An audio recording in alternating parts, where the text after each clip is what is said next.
जय श्री गणेश। तारकासुर से उत्पीड़ित देवताओं को ब्रह्मा जी द्वारा सत्तावना प्रदान करना। ब्रह्मा जी बोले, उसके बाद तारकासुर से पीड़ित वे समस्त देवता मुझ प्रजापति को भली भांति प्रणाम कर परम भक्ति से स्तुति करने लगे। देवताओं की यथार्थ एवं हृदय ग्राही सरस स्तुति सुनकर अत्यंत प्रसन्न होकर मैंने उन देवताओं से कहा, हे देवताओं, आप लोगों का स्वागत है। आप लोगों के अधिकार निर्विघ्न हो और आप सब यहाँ किस निमित्त से आए, मुझसे कहिए। ये मेरी बात सुनकर तारकासुर से पीड़ित सभी देवता मुझे प्रणाम कर विनयी हो दीनता पूर्वक मुझसे कहने लगे।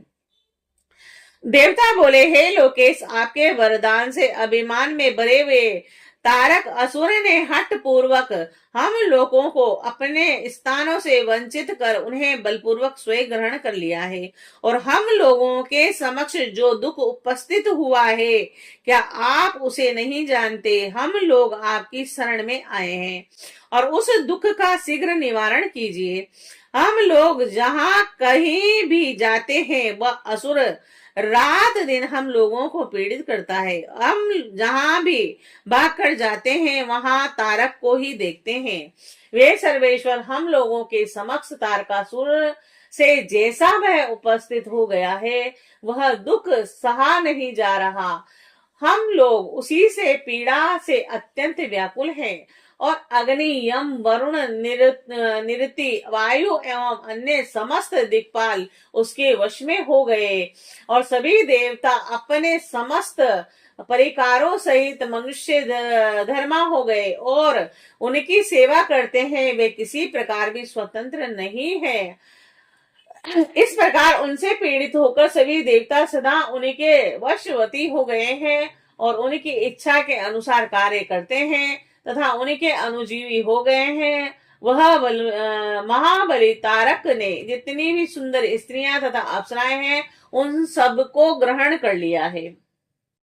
अब यज्ञ याज्ञ संपन्न नहीं होते, तपस्वी लोग तपस्या भी नहीं कर पाते और लोकों में दान धर्म आदि कुछ भी नहीं हो रहा है। उनका सेनापति दानव कांच अत्यंत पापी है। वह पाताल लोक में जाकर प्रजाओं को निरंतर पीड़ित करता है। हे जगदाता, उस निष्करुण तथा पापी तारक ने हमारे संपूर्ण त्रिलोक को बलपूर्वक अपने वश में कर लिया है।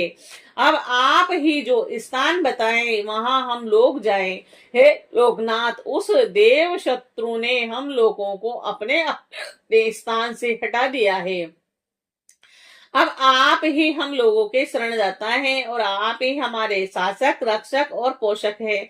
हम सभी लोग तारक नामक अग्नि में दग्ध होकर बहुत व्याकुल हो रहे हैं और जिस प्रकार शनिपात नामक विकार में बलवान औषधियां भी निष्फल हो जाती है, उसी प्रकार उसने हमारे सभी कठोर उपायों को निष्फल कर दिया है और भगवान विष्णु के जिस सुदर्शन नामक चक्र से हम लोगों की विजय की आशा थी, वह उनके कंठ में पुष्प के समान लगकर कुंठित हो गया है। ब्रह्मा जी बोले, हे मुने, देवताओं के इस वचन को सुनकर मैं सभी देवताओं से समयोचित बात कहने लगा। ब्रह्मा जी बोले, हे देवगणों, मेरे वरदान के कारण ही वह तारक नामक दैत्य बलवान हुआ है, अतः मेरे द्वारा उनका वध उचित नहीं और जिसके द्वारा वह बुद्धि को प्राप्त हुआ है, उसी से उसका वध उचित नहीं है और विश्व वृक्ष को भी बढ़ाकर उसे स्वयं काटना अनुचित नहीं है। शिव जी ही आप लोगों का सारा कार्य कर सकने योग्य हैं, किंतु वह स्वयं कुछ नहीं करेंगे। प्रेरणा करने पर वह इसका प्रतिकार करने में समर्थ है। तारकासुर स्वयं अपने पाप से नष्ट होगा और मैं जैसा उपदेश कर रहा हूँ वैसा आप लोग करें। मेरे वर के प्रभाव से न मैं, न विष्णु, न शंकर, न दूसरा कोई और न सभी देवता ही तारक का वध कर सकते हैं। यह मैं सत्य कह रहा हूँ। हे देवताओं, यदि शिवजी के वीर से कोई पुत्र उत्पन्न हो तो वह तारक दैत्य का वध कर सकता है, दूसरा नहीं। हे श्रेष्ठ देवताओं, मैं जो उपाय बता रहा हूँ उसे आप लोग कीजिए। वह उपाय महादेव जी को कृपा से अवश्य सिद्ध होगा।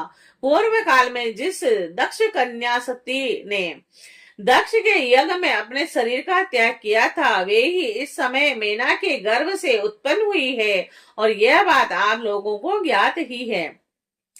हे देवगणों, महादेव जी उनका पाणी ग्रहण अवश्य करेंगे, यद्यपि आप लोग भी उसका उपाय करें, और आप लोग यत्न पूर्वक ऐसा उपाय कीजिए कि मेना की पुत्री पार्वती में शिव जी के वीर्य का आदान हो, और उधर्व रेता शंकर को च्युत वीर्य करने में वे ही समर्थ हैं, और कोई अन्य स्त्री समर्थ नहीं है, और पूर्ण यौवनशाली वे गिरजा पुत्री इस समय हिमालय पर तपस्या करते हुए शंकर की नृत्य सेवा करती है, और अपने पिता हिमवान के कहने से वे काली शिवा अपने दो सखियों के साथ धर्मपरायण परमेश्वर शिव की हट पूर्ण सेवा कर रही है, और सेवा में तत्पर उन त्रिलोक्य सुंदरी को सामने देखकर ध्यान मग्न महेश्वर मन से भी विचलित नहीं होते। हे देवताओं, हे चंद्रशेखर, जिस प्रकार काली को भार्या रूप में स्वीकार करें, आप लोग शीघ्र ही वैसा प्रयत्न करें, और मैं भी उस दैत्य के स्थान पर जाकर उसे तारक को दुराग्रह से रोकूंगा। हे देवताओं, अब आप लोग अपने स्थान को जाइए। देवताओं से इस प्रकार कहकर मैं शीघ्र ही तारक नामक असुर के पास जाकर उसे प्रेम पूर्वक बुलाकर कहने लगा। ब्रह्मा जी बोले, हे तारक, तुम तेजों के सार स्वरूप इस स्वर्ग का राज्य कर रहे हो, और इसके लिए तुमने उत्तम तपस्या की थी, और जिससे भी अधिक की इच्छा रखते हो। मैंने तुम्हें इससे छोटा ही वर दिया था, और मैंने तुम्हें स्वर्ग का राज्य नहीं दिया था, और इसीलिए तुम स्वर्ग का राज्य छोड़कर पृथ्वी पर राज्य करो।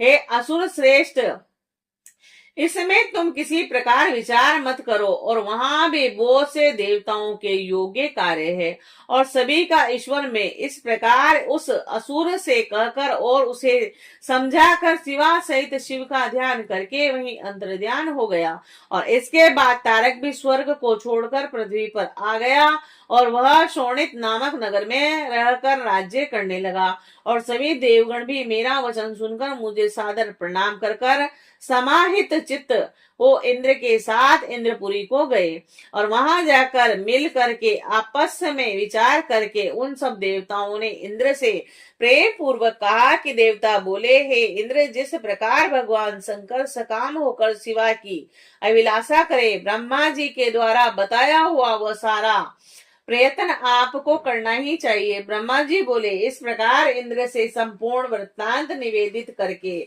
वह देवता प्रसन्नता पूर्वक सब और अपने अपने निवास को चले गए।